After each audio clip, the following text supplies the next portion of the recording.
வணக்கம். தமிழ் ஃபுட் கார்னரில் இன்றைக்கி கார்த்திகை பொரி பண்ண போகிறோம். வாங்க எப்படி பண்ணுறதுன்னு பார்க்கலாம். இது வரைக்கும் தமிழ் ஃபுட் கார்னர் சேனலை சப்ஸ்கிரைப் பண்ணாதவங்க சப்ஸ்கிரைப் பண்ணிக்கோங்க. இந்த பாத்திரத்தில் இந்த கப்பில் 4 கப் அவல் பொரி சேர்த்துருக்கேன். இந்த பொரியில் டஸ்ட் எல்லாம் இருக்கும், அதனால் ரவை ஜல்லடையில் ஜலிச்சுட்டு சேர்த்துக்கங்க. இது கூட 1/2 கப் அளவுக்கு பொட்டுக்கடலை சேர்க்குறேன். இந்த பொரிக்கடலை ரெண்டையுமே நல்லா ஒன்றா கலந்து விட்டுருங்க.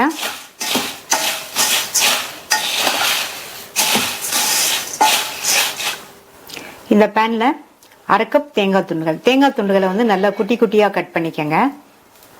இந்த தேங்காயில் உள்ள ஈரப்பதம்லாம் போய் தேங்காய் துண்டுகளோட கலர் மாறி வரணும். அது வரைக்கும் நம்ம வதக்கிக்கலாம். ட்ரையாகவே வதக்கிக்கலாம், நெய் எதுவும் சேர்க்க வேண்டியதில்லை.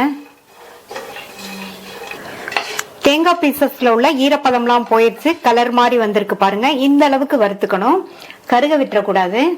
வறுத்து தேங்காவை இது கூட சேர்த்துக்கலாம். இந்த அளவுக்கு தேங்காயை வறுத்தாதான் இந்த அவல் பொரி 4-5 நாளைக்கு கெட்டு போகாம நல்லா இருக்கும். இப்ப மறுபடியும் இதை நல்லா கலந்து விட்டுருங்க.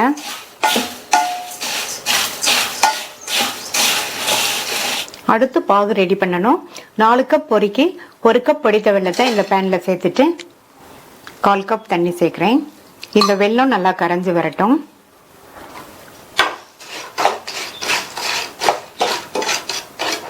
பாகு காய்ச்சறது ஒரு அகலமான பேனை எடுத்துக்கங்க. ஏன்னா நம்ம இதுல தான் பொரியை போட்டு கிண்ட போறோம். அகலமான பேன்னா தான் கிண்டுறதுக்கு சௌரியமா இருக்கும். இந்த மாதிரி வெல்லம் நல்லா கரைஞ்சதுக்கு அப்புறமா இதை வடிகட்டிடலாம்.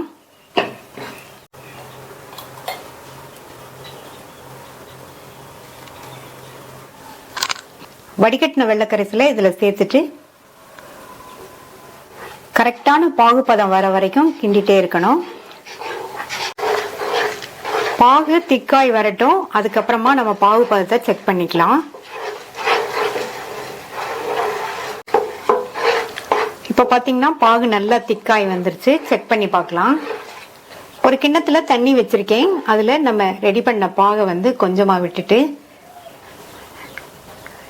இந்த மாதிரி உருட்டி எடுத்தோம்னா உருட்ட வரணும். பாகு வந்து தண்ணியில கரையக்கூடாது. பாருங்க, நல்லா உருட்ட வருது. இப்ப ஸ்டவ் ஆஃப் பண்ணிருங்க. ஸ்டவ் ஆஃப் பண்ணிட்டு இந்த பொரியை சேர்த்து கிண்டிக்கலாம்.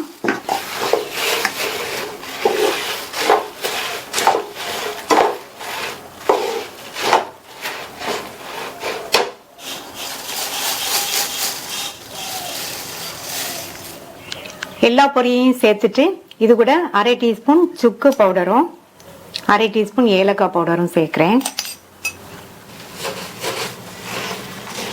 எல்லாம் நல்லா ஒண்ணா மிக்ஸ் ஆகுற மாதிரி ஒரு அகலமான கரண்டியை வச்சு இது மாதிரி கிண்டிருங்க.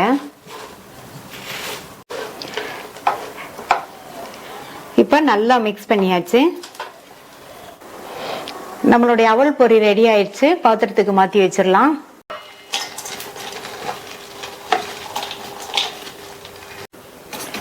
நல்லா தித்திப்பா டேஸ்டா கார்த்திகை பொரி ரெடி ஆயிடுச்சு.